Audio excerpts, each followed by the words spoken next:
Once in a while I get people that really, that claim they don't believe in evolution. And my response generally is, why not? Really, why not? You guys believe 20 billion years ago there was a big bang where nothing exploded and produced everything. 4.6 billion years ago the earth cooled down, made a hard rocky crust. It rained on the rocks for millions of years, turned them into soup, and the soup came alive 3 billion years ago. Found somebody to marry, and something to eat, of course, and slowly evolved into everything we see today. There are some lies in our science books. Taught it for 15 years. Even though I'm not teaching it anymore, I still like to study. It's so many neat things to learn. We're going to cover some of that tonight. I'm not against science, I'm not against schools, I'm not against teachers. Because most of them don't know what they believe. You have to tell them. They teach the kids it all started with a big bang 20 billion years ago. What exploded? This is what the textbooks teach. Before the Big Bang, there was nothing, literally nothing, an infinitesimal nugget of space. And then something happened, triggering the most colossal explosion in history. Yes, boys and girls, you see, nothing exploded, and here we are. So I asked this professor if I could ask him some questions about the Big Bang. I said, where did all this matter come from? He said, well, we don't know that for sure. I said, well, sir, would you please tell me where the laws came from? The universe is run by laws, gravity, centrifugal force, inertia. Who gave the laws? He said, we don't know that either. I said, sir, could you tell me where the energy came from? You know, it takes energy to make a big bang. Who bought the gas to run this machine anyway? He said, we don't know that either. I said, sir, could I ask you another question? He said, sure. What else would you like to know? Else? What do you mean else? You haven't told me nothing yet. I said, does Berkeley have a merry-go-round? You see, if a spinning object breaks apart in a frictionless environment, the fragments will all spin the same direction. The professor said, yes, I understand about the conservation of angular momentum. I said, well, good. I'd like to ask you a question then, sir. If the whole universe began as a swirling dot, like you said, why do 2 planets spin backwards? He said, that's interesting. I said, no, that's more than interesting. It's kind of hard on your Big Bang Theory. Not only that, 6 of the moons are spinning backwards. Why? He said, I don't know. Why do you think they're going backwards? I was hoping he was going to ask that. I said, okay, now, sir, hold it. If I told you that I believe God created the heaven and the earth, like the Bible teaches, you're going to say, and where did God come from? And I don't know. But you said, well, we don't know that for sure. We don't know that either. Don't tell me my theory is religious and yours is science. Oh, no, sir, they're both religious. Evolution is a religion. You have to believe. So I asked the professor, where did the matter come from? He said, I don't know. So basically, I believe in the beginning God, and you believe in the beginning dirt. One professor was getting kind of upset about this time. He said, Mr. Hovind, there are hundreds of varieties of dogs in the world.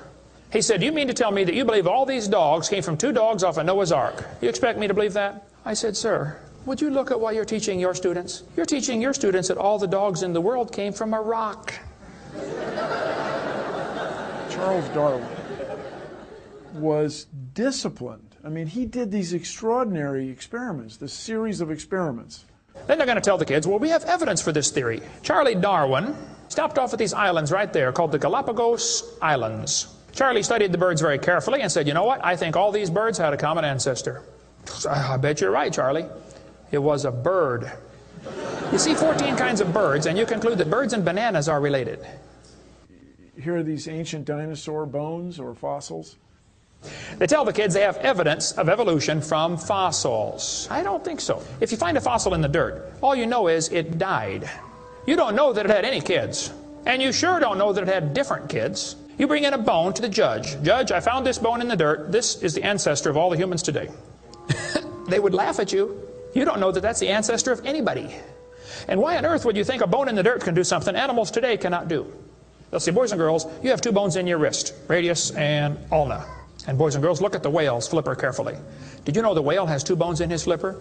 And they're called the radius and the ulna? Same as ours. Wow. Who named them, teacher? The whale? Think about it. I'm here to tell my people it's time to stop believing bull just because of tell you bull with a straight look on their face. Evolution say people came from monkeys, and the question is, why is there still monkeys? Is these the retarded monkeys? They didn't turn into people just yet. Even Stephen Gould admitted the absence of fossil evidence for intermediary stages is a persistent and nagging problem for evolution. See, what's happened, these guys have looked for missing links in the fossil record. They can't find any, and so they say, well, maybe evolution happened so fast it wasn't preserved. Maybe a reptile laid an egg and a bird hatched out. Well, who did that bird marry? This process that brought us to be is billions of years old. It happens very fast, billions of years fast. Here is radioactivity. We're going to tell the kids in the late 1940s they invented carbon dating. We're going to explain a little bit about radiometric dating and how it's supposed to work, and then show you that it does not work, okay? It sounds good, but there are some assumptions that mess everything up. If we had walked into a room and found a candle burning on the table, and I asked you the question, when was it lit? You say, I don't know, Mr. Hovind, it's burning when I got here. Okay, well then let's do some empirical science. Let's measure the height of the candle. Suppose the candle is 7 inches tall. Who can tell me when it was lit? Okay, nobody. Let's do some more empirical science. Let's measure the rate of burn. Suppose we determine it's burning an inch an hour. When was it lit? You're going to have a hard time telling me unless you're willing to make some assumptions. You find a fossil in the dirt, you can measure how much C14 is in it. Very accurately, by the way. And you can measure how fast it's decaying. That's just like measuring the height of your candle and how fast it's burning. Now, when did that animal die? You don't have a clue. Here's what you ought to consider about carbon dating. Samples of known age, it doesn't work. If it's a sample of unknown age, it is assumed to work. It's just really a hard thing. It's really a hard thing. Your world just becomes fantastically complicated when you don't believe in evolution. Freshly killed seal, carbon dated 1,300 years old. Shells from living snails, carbon dated 27,000 years old. Living penguins, carbon dated 8,000 years old. One part of Dima was 40,000 years old, another part was 26,000, and the wood next to it is 9,000. Then they tell the kids about the geologic column. They say each of the layers is a different age, you know, Cenozoic, Mesozoic, Paleozoic, Archeozoic, all them zoic boys. Now, if you get a petrified tree standing up, running through different rock layers, I don't think it's smart to say those layers are vastly different ages. Those trees did not get slowly covered by the sediments over millions of years. They would rot and fall down. Crazy. It just. Let's say, boys and girls, you have an appendix that you don't need anymore. That's a vestigial structure. That's proof of evolution. Well, excuse me, you do need your appendix. The appendix is part of your immune system. If your appendix is taken out, you can still live, okay? But it increases your susceptibility to quite a few diseases.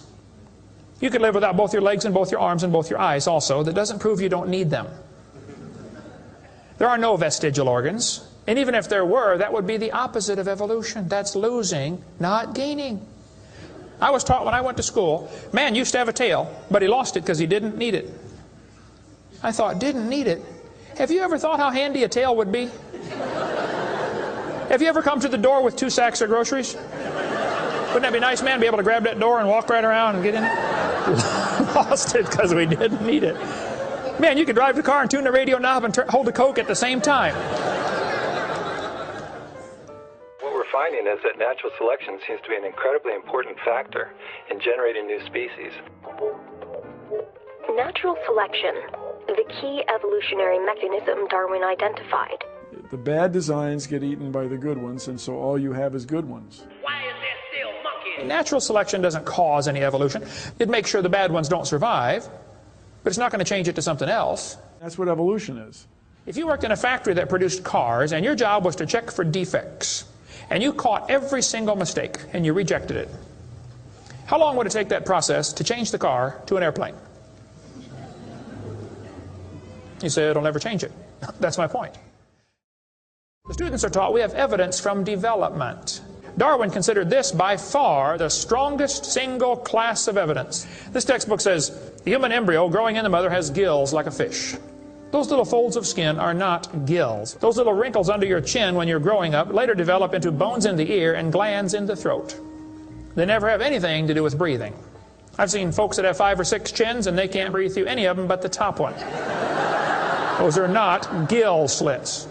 Ernst Haeckel, though, said the turning point in his thinking was when he read Darwin's book. He made huge charts of his posters of his drawings of these embryos and traveled all over Germany and just about by himself converted the Germans to believing in evolution. Haeckel took a drawing of a dog and a human embryo and he changed them to make them look exactly alike. On top are Haeckel's fake drawings. Underneath are actual photographs of what he claimed he was drawing a picture of. Now either he's a lousy artist or he's a liar. Well, it turns out he's a liar. He was convicted of fraud by his own university, proven to be a fraud. But guess what? Haeckel's fake drawings are still used in textbooks in your state right now.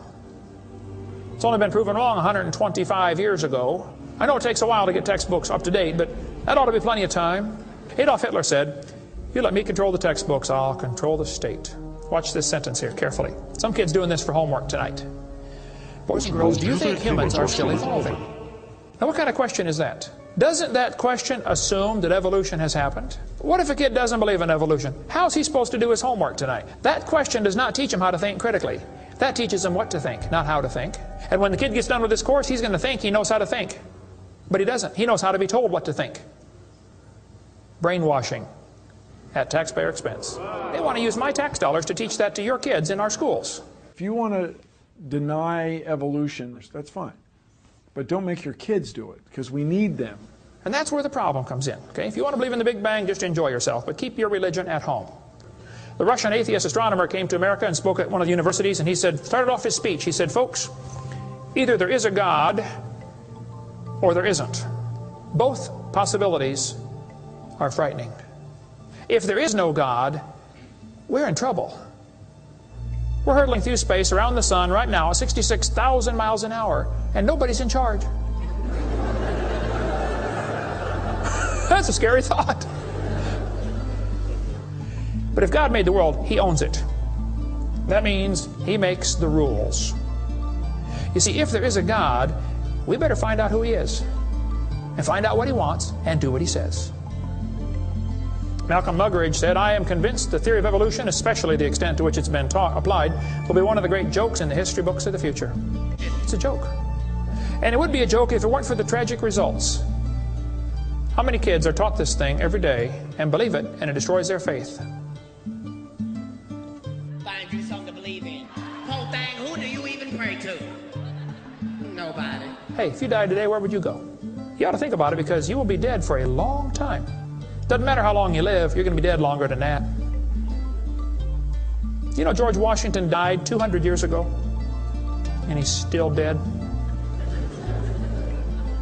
How much longer does he have to go? You're going to be dead for a long time. All you get in this life is a little bitty dash between two dates. Just a little, and it's gone. What are you going to do with your dash? Where would you go if you died? Now, if you're not sure you're going to heaven, you ought to give your heart to the Lord and get saved. Say, "Lord, you may have it," the whole thing. If you are saved, you ought to find something to do for the Lord. And you ought to quit worrying about getting a fancier car and a fancier house and start worrying about who's going to heaven or hell. Maybe God gave you that good job so you can give some money to missionaries, not so you can build a bigger, fancier house. God loves you. God has a plan for your life. And if you don't want it, well, that's your business. But the devil is laughing at you for believing in that. But God loves you, and He wants you to come to heaven. And if you'd like to find out how to go to heaven, come see me. I'll be glad to show you. The Big Bang. Before the Big Bang, there was nothing. Literally nothing. Nothing created everything. The Big Bang is an amazingly difficult thing to wrap your brain around, which isn't surprising. 13.7 billion years ago, we think it was tiny. Nothing. Literally nothing was tiny. And then something happened. Nothing created all the matter we see in the universe today.